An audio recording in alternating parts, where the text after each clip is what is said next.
video is going to be a review and demo of some Honest Beauty makeup products that I've had in my life for probably a couple of months. And so I've sort of been playing around with them, and I wanted to show you what they look like on my face and sort of talk you through my reviews of the things that I've tried. I've only tried a select handful of things. As I've said in previous videos, Honest Beauty is not necessarily a brand that I personally feel super drawn to. Making YouTube videos and making content in the eco-beauty space is sort of challenging for me sometimes because I'm always torn between wanting to try out things that might have more mass appeal that I might not necessarily be that interested in but want to provide the information to you, versus just being like, oh, it's not my thing, I'm not going to deal with it. The products that I'm going to talk about, I did not purchase myself, but the company didn't send them to me. They actually found their way to me through two friends who just happened to send me their products to try and, you know, give me content for my channel, I guess. So all that to say, I'm not sure I would have purchased these things myself. Maybe I would have eventually caved and tried a bundle just to be able to have it as a reference point, but I'm very glad I got to try these things. So I'm going to talk you through everything that I have and tried, and I am wearing all of them on my face today and filmed myself doing my makeup, so I'll be inserting clips of every product that I talk about applied and what it looks like on my face. Just as a heads up, my skin probably looks pretty ratchet in the clips without makeup. I was traveling yesterday. I feel like I'm coming down with a cold. I need a really good exfoliate and sort of deep cleanse post-vacation treatment. So before we get into the video too, because I had mentioned this in some previous video, I made some sort of disparaging comment about Jessica Alba not being, I don't know exactly what I said. I think I said that she wasn't the brainchild of the company, which I still stand behind. I don't think that she conceived of the idea of Honest Beauty. She does, however, have a stake in running the company. She and two other business partners. Someone sort of called me on the comments about that, saying, oh, she runs the company. Yeah, she does. She is very much part of the company. All I was implying is that I had heard someone who had read an article that Brian Lee, I believe is the person, who's like the big entrepreneur sort of idea generator behind Honest Beauty. He has developed other celebrity-backed brands like Shoe Dazzle. All I meant to imply when I made that comment is that I don't think that Jessica Alba came up with the idea for Honest Beauty. Okay, now that all of that is out of the way, let's get into the makeup. As far as first layer of products, I actually have two. I have the Beyond Protected Sheer Tint Daily Beauty Fluid, and I think this actually shows up in their skincare section, not the makeup section. As far as makeup, I have a sample of the Everything Tinted Moisturizer, so it's not like in the full packaging, but this is what I ended up putting on my face today. The beauty fluid has an SPF of 30, whereas the Tinted Moisturizer has an SPF of 20. So that is to be noted. This would just be sort of a barely tinted facial moisturizer sunscreen step. It could replace any face cream that you're using, something like the Josh Rosebrook Nutrient Day Cream or the Pratima Neem Rose Sunscreen, or those are the ones that are coming to mind. The tint on this is very, very sheer. I didn't particularly like the way it felt on my skin, but that's because I'm normal to dry. I think this would be actually quite good for people that are oily to combo, because it leaves the skin quite matte, I guess. It sinks in very quickly and you can't detect it. Today I decided to use the Tinted Moisturizer, which, you know, I like. I'm not sure I like it better than other tinted moisturizers that I have. It does have a slight fragrance, so if you're sensitive to fragrance, that should be noted. It has just sort of a generic cosmetic, light cosmetic fragrance. It's quite greasy, like emollient. Not quite as much as the Juice Beauty CC cream, but I would say it's quite similar to that. I know a lot of people have actually really enjoyed this product, especially for the price point. It's quite, if you buy the Honest Beauty products in a bundle, they're very competitively priced as far as other eco-beauty stuff goes. I'm not sure I personally would buy a full size of this one, but I'm glad I got to try it out. I would say it doesn't give a lot of color correcting coverage, but it is sort of nice, I guess, as a first moisture layer, kind of barely evening out the skin. I mean, you can tell me in the footage if you think it evened out my skin at all. I didn't really think it did. So the next product I went in with is probably my favorite product from the Honest Beauty makeup range that I've tried, and it's the Everything Cream Foundation. I have this in the shade Linen. This was in a monthly favorites video, either January or February. I think February. So I have actually really liked this. I think that it's very easy to work with. It's actually a great color match for me. I'm probably an NC20, so if you're anywhere, I would say in the 15 to 25 range, you could get away with the color Linen. The only thing that's sort of strange is that my product has sort of like bubbled up and developed some kind of like imperfections. I don't really know why that is. It hasn't affected the performance at all. The way that I apply this is I just take it with fingers, put it everywhere that I want to apply it, which is normally cheeks, nose, chin, to cancel out redness, and then I blend it all in with a beauty blender. And for me that's key because this is probably the most full coverage heavy foundation that I own, and I find a beauty blender really essential for shearing it out. Otherwise, I do think it would probably look too heavy if I were to apply it with a foundation brush. So I actually have been reaching for this a lot just in my day-to-day makeup routine. It's very quick, easy. It gives me really even coverage. It wears really well on my skin. It's moisturizing. I really like it. That to me has been a standout product that I've tried. So the next thing I've only tried a couple of times. I tried it prior to this video maybe twice, and I thought it was okay, but I didn't necessarily like it better than other cream blushes I have. So it's their cream blush in the shade Truly Exciting. It's a very sort of pale pink with some brown to it. It's actually quite a pretty nude.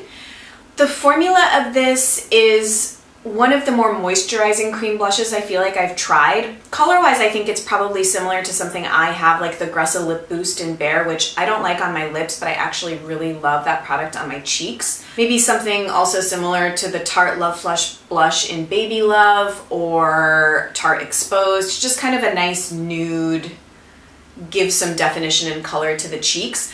It goes on very dewy. I don't really feel that the lasting power of this is fantastic just because it does have that sort of like moisture dewy content. This to me, I don't love. The color is okay, the formula is okay. I just have other cream blushes that I like more. I think RMS is a very superior formula to this one. So I guess that would be my review on this. As a minimalist, I never like to accumulate things that I like less than other things. I want to actually use up the stuff that I really like. So this gets a pass from me. The next thing I went in with is one of the True Velvet eyeliners. I have this in the shade Truly Cocoa. I decided to apply this in a way I don't normally apply pencil eyeliner just for the sake of the video. I smudged it on the top of the lower lash line, and I also took it onto the lower lash line a bit.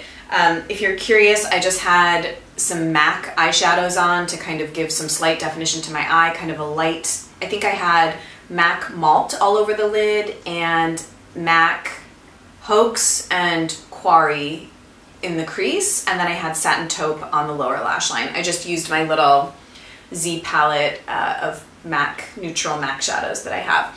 Then I took the Truly Cocoa liner, smudged it into the lower lash line, blended it out with a brush. This is another product that I actually have been very impressed with. Like I said, I never really wear it on my upper lash line, but I do wear it quite frequently for daytime on the lower lash line. I will often pair this with Trish McEvoy Topaz all over the lid as a wash of color, and then I'll line my lower lash line with this, and I really like that for an everyday look. I previously, if you remember from a previous video, I had been bemoaning my dearth of brown eye koals in my life, and so now I have this one, and I have the Alima Pure eye pencil in coffee, and I do like this one better than the Alima Pure one. I think for a natural eye pencil, it's really quite good. This has been something I've liked, and I probably would recommend if you're considering getting a bundle.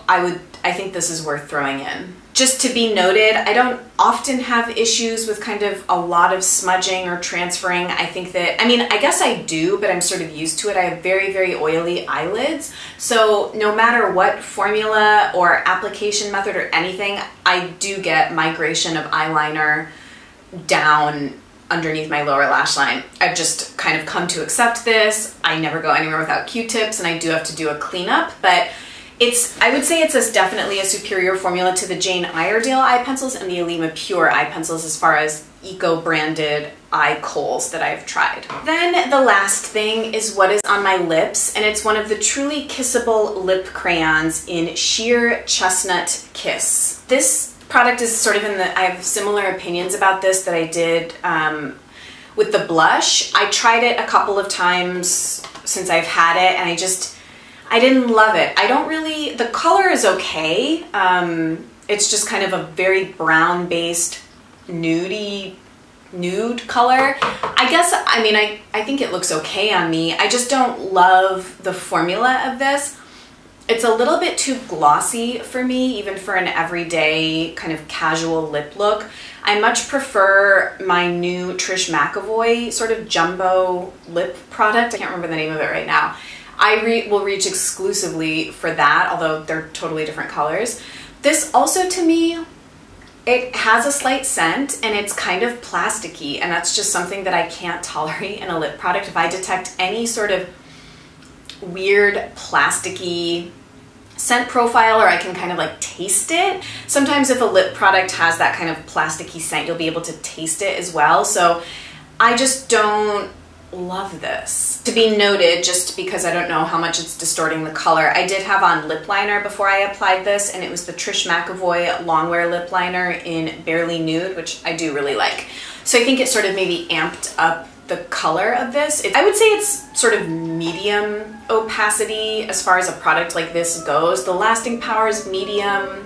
I think that people like these for sort of the ease of application, and I guess I just don't love it. So I probably won't be using it. I will be sending this either to my mom or to my sister. I'm going to be doing, just plug for a future video, I'm going to be doing a sort of spring clean out, and I'm going to make a video out of it. Again, to touch on the theme of minimalism, which I feel is sort of at odds with being a beauty blogger or making videos about beauty products, because a lot of what we do is test out new products. I don't like to have things that I don't love. So if I've tried it and reviewed it, I will pass it on. So I'm planning to make a video about a big clear out I'm going to do. So those are my thoughts today on the Honest Beauty makeup that I've tried. I will say that I'm very, very curious about their eyebrow pencil. That is the one thing that is hanging over me. I am like an eyebrow product junkie, seeker, always trying to find really good eyebrow products because I'm obsessed with eyebrows.